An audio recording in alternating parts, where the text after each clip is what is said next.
नमस्कार, capital TV Bihar की खास पेशकश 5 का पंच देख रहे हैं आप। मैं हूं सृष्टि राय।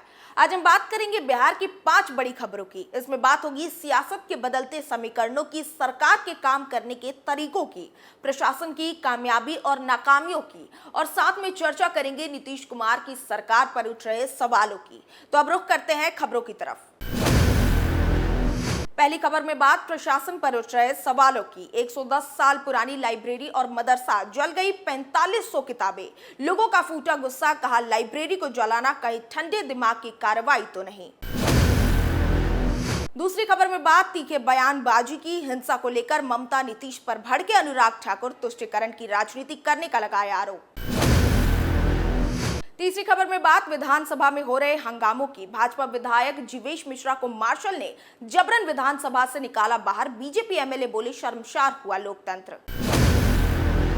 चौथी खबर में बात आरोप प्रत्यारोप की। बिहार में मुस्लिमों के मुद्दों को आवाज देकर ओवैसी ने तेज किए हमले। हिंसा मामले पर गरजे ओवैसी तो गरमाई सियासत। पांचवी खबर में बात शराब कांड की। तस्कर के साथ नशे में झूमते पकड़े गए मुखिया हुए गिरफ्तार। पद संभालने से पहले शराब न पिएंगे न पीने देंगे की ली थी शपथ।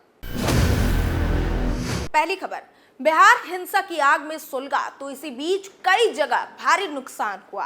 रामनवमी पर झड़प के बाद नालंदा के बिहार शरीफ में 2 गुट भिड़ गए और हिंसा भड़क गई थी। बिहार शरीफ में जब सांप्रदायिक तनाव भड़का तो दंगइयों ने कस्बे के सबसे पुराने मदरसे अजीजिया और लाइब्रेरी को निशाना बनाया। ये मदरसा और पुस्तकालय 110 साल पुराना था, जिसे हजारों दंगइयों ने आग के हवाले कर दिया और तोड़फोड़ की। दंगइयों ने पुस्तकालय में इतिहास, अंग्रेजी साहित्य, प्राचीन पांडुलिपियों और धर्म ग्रंथों से संबंधित 4500 से अधिक पुस्तकों को जला दिया। इसी के साथ पुस्तकालय का फर्नीचर और भवन भी बर्बाद कर दिया। 5 दिन बीतने के बाद भी पुस्तकालय में कई किताबें और दस्तावेज जल रहे थे। मदरसे के वरिष्ठ शिक्षक डॉक्टर तारिक अनवर ने बताया कि सांप्रदायिक तनाव के बाद दंगइयों ने मदरसे पर हमला कर दिया था। स्थिति को नियंत्रण करने के लिए शायद ही कोई पुलिस बल वहां था। उन्होंने बताया कि पुस्तकालय में 4500 से अधिक किताबें थी, जिन्हें दंगाइयों ने आग लगा दी थी। तारिक अनवर ने कहा कि स्थानीय प्रशासन की चूक की वजह से ये घटना हुई। ये सबसे पुराना मदरसा और पुस्तकालय था, जिसे जलाकर बर्बाद कर दिया गया। डॉक्टर अनवर ने कहा कि राज्य सरकार इस मदरसा और पुस्तकालय को जलाए जाने की घटना पर गौर करे और जीर्णोद्धार कर इसे फिर से शुरू करने को लेकर काम करे। इसी बीच बिहार के सीएम नीतीश कुमार ने कहा है कि प्रदेश में अब सभी जगह शांति है। हम दोनों जगहों नालंदा और रोहतास में स्थिति पर नजर रख रहे हैं। नीतीश ने कहा कि यह प्रशासन की विफलता नहीं थी, कुछ लोगों ने साजिश के तहत जानबूझकर अशांति पैदा की।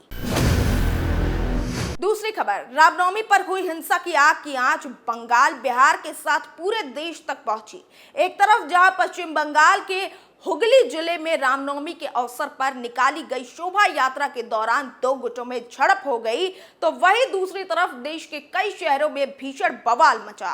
गुजरात और महाराष्ट्र के कुछ इलाके भी हिंसा की चपेट में आए। केंद्रीय मंत्री अनुराग ठाकुर ने सांप्रदायिक हिंसा को लेकर टिप्पणी की है। बिहार और बंगाल सरकार पर निशाना साधते हुए केंद्रीय मंत्री अनुराग ठाकुर ने कहा कि ऐसे समय में जब प्रधानमंत्री नरेंद्र मोदी ये कहते हैं विश्व शांति की अपील कर रहे हैं, यह युद्ध का योग नहीं है। देश में विपक्ष शासित 2 राज्य उत्सवों के दौरान हिंसा और अराजकता का सम्मान कर रहे हैं। केंद्रीय मंत्री ने कहा कि मोदी जी पूरी दुनिया को बता रहे हैं कि यह युद्ध का युग नहीं है। यह चर्चा करने, विचार विमर्श करने और लोकतांत्रिक प्रवचन का हिस्सा बनने का समय है।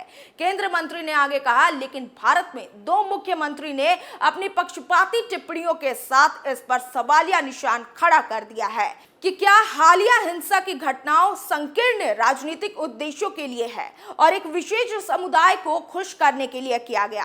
केंद्रीय मंत्री ने विपक्षी पार्टियों को आड़े हाथों लेते हुए कहा कि वोट बैंक की राजनीति के लिए अशांति फैलाना देश की शांति के लिए खतरा है और ये देश की भलाई के खिलाफ भी है। इसके अलावा उन्होंने पश्चिम बंगाल की मुख्यमंत्री ममता बनर्जी पर निशाना साधते हुए कहा, जब बंगाल की मुख्यमंत्री खुद कहती हैं कि हिंदू जुलूसों को एक विशेष क्षेत्र में प्रवेश नहीं करना चाहिए, तो क्या वो समाज को विभाजित नहीं कर रही हैं? तीसरी खबर, बिहार विधानसभा के बजट सत्र के आखिरी में जमकर हंगामा मचा। भाजपा ने कई मुद्दों को लेकर सरकार को घेरा। सदन में हंगामे के बीच विधानसभा अध्यक्ष ने एक आदेश दिया और विरोध प्रकट कर रहे भाजपा विधायक जीवेश मिश्रा को सदन से बाहर करवा दिया। मार्शलों विधायक जीवेश मिश्रा को टांग कर बाहर लेकर चले गए, जिसे लेकर अब सियासी घमासान मचा हुआ है। भाजपा इस कार्रवाई को लेकर अब हमलावर है। स्पीकर के आदेश के बाद मार्शलों ने भाजपा विधायक जीवेश मिश्रा को उठाकर बाहर कर दिया। मार्शल विधायक जीवेश मिश्रा को सदन से जबरन लेकर आए और बाहर कर दिया। विधायक ने इसका विरोध किया, जिसके बाद मार्शलों ने विधायक को हाथ और पैर से उठाकर बाहर तक लेकर आए। स्पीकर के आदेश के बाद हुई इस कार्रवाई के बाद भाजपा विधायकों ने वॉकआउट कर दिया, जिसके बाद सदन की कार्रवाई को स्थगित कर दिया गया। बता दें कि भाजपा ने बजट सत्र के अंतिम दिन हाल ही में हुई हिंसा की घटनाओं को लेकर सदन में जमकर हंगामा किया। हिंसा की घटनाओं के अलावा पुलिस कर्मियों पर हमले और डॉक्टर अपहरण कांड का भी मुद्दा भाजपा ने उठाया। सदन से बाहर किए जाने पर जीवेश मिश्रा बोले कि विपक्ष के साथ गलत व्यवहार किया जा रहा है। बिहार में जो दंगा हुआ, हिंदू के साथ अत्याचार हुआ, रामनवमी के दौरान हुए हिंसा पर सदन में मैंने मुख्यमंत्री से जवाब मांगा। सदन में आकर जवाब देने की मांग की तो हमें मार्शल के द्वारा बाहर करवाया गया। स्पीकर ने एक तरफा कार्रवाई की, आसन ने निर्लज्जता दिखाई। आज लोकतंत्र शर्मसार हुआ है। चौथी खबर, बिहार का माहौल पिछले कुछ दिनों से बेहद दुर्भाग्यपूर्ण रहा। रामनवमी शोभा यात्रा के दौरान कई जगहों पर हिंसक घटनाएं घटी। शहरों में धारा 144 लागू करने की नौबत आ गई, जबकि नालंदा में फायरिंग के दौरान कई लोग जख्मी हुए। वहीं 2 दिनों बाद जब हिंसा थमी तो इस पर सियासत शुरू हो गई। गृह मंत्री अमित शाह राज्य सरकार पर बरसे तो महागठबंधन ने भाजपा पर निशाना साधा। वहीं अब इस मुद्दे पर AIMIM प्रमुख असदुद्दीन ओवैसी ने हमला बोला है। ओवैसी इन दिनों बिहार के मामलों को लेकर काफी सक्रिय रहने लगे हैं। हाल ही में सीमांचल दौरे पर आए ओवैसी ने बिहार में मुस्लिम वोटरों को साधने की पूरी कोशिश की थी। ओवैसी की सक्रियता महागठबंधन की चिंता की लकीरों को और बढ़ाता है। वहीं अब जब बिहार के कई इलाकों में हिंसक घटनाएं घटी है तो ओवैसी ने इस पर अपनी प्रतिक्रिया दी है और सरकार पर जमकर हमला बोला है। असदुद्दीन ओवैसी ने नालंदा के बिहार शरीफ में हुई हिंसा और सासाराम के बवाल पर मुस्लिमों के पक्ष में मुद्दा उठाया। असदुद्दीन ओवैसी ने आरोप लगाया कि बिहार शरीफ में धार्मिक स्थानों को नुकसान पहुंचाया गया और मुसलमानों को टारगेट करके उनके दुकानों पर हमला बोला गया। इन तमाम आरोपों के साथ ओवैसी ने राज्य सरकार को ही जिम्मेदार ठहराया। ओवैसी ने भाजपा पर ध्रुवीकरण तो महागठबंधन पर मुस्लिमों के अंदर खौफ पैदा करने का आरोप लगाया। वहीं ओवैसी के बयान से फिर एक बार बिहार की सियासत गर्मा गई है। दरअसल आगामी चुनाव को लेकर AIMIM ने भी अपनी तैयारी तेज कर दी है। इस बार पार्टी अधिक सीटों पर अपना उम्मीदवार उतारने जा रही है, जिससे महागठबंधन की चिंता इस बार बहुत ज्यादा बढ़ जाएगी। पांचवी खबर, बिहार में एक पंचायत के मुखिया ने लोगों के बीच संदेश दिया कि शराब काफी बुरी चीज है, इसका सेवन नहीं करना चाहिए। मुखिया जी ने लोगों को घूम घूम कर शराब नहीं पीने की शपथ भी दिला दी, लेकिन खुद शराब पीने में लग गए और पीकर झूमना उन्हें महंगा पड़ गया।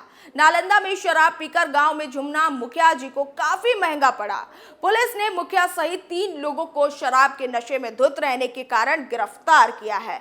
यह कार्रवाई जिला के अस्थवा प्रखंड के सारे थाना के पास किया गया। जानकारी देते हुए सारे थाना अध्यक्ष अभिषेक प्रताप सिंह ने बताया कि शराब के नशे में धुत रहने के कारण 3 लोगों को पकड़ा गया है। इसमें से मुर्गी आचक पंचायत के मुखिया फकीरा चौधरी भी शामिल हैं।